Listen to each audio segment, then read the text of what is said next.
本港朝早錄得入冬以嚟最低嘅氣溫，只係有6.8度。不過啦，仍然有市民一早就去海灘游水，亦都有人啦冒住寒冷嘅天氣走上大帽山，睇下有冇結霜。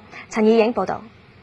阿叔，係啊，好玩啊！好玩啊！係啊，好刺激啊！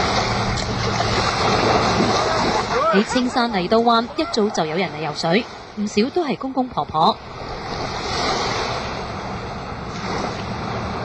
天氣咁凍，游慣冬泳嘅就識得着多條運動褲。凍唔凍啊？哎，凍呢班後生仔凌晨就摸黑走上大帽山，佢哋上到山嘅時候只係得5度，着晒厚風褸，戴埋帽都要嚟，目的只有一個。睇相咯，睇日出咯。你哋幾多點開始上嚟睇啊4點鐘啲啊。咁點啊？而家有冇發現咁啊？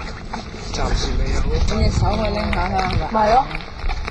揾咗幾個鐘，打埋電筒，最後都淨係見到雨點。雖然揾唔到傷，但係咁早起身都有啲獎勵嘅。落山嘅時候可以睇到大帽山呢一片雲海，都算係不枉此行啦。有線電視記者陳以影。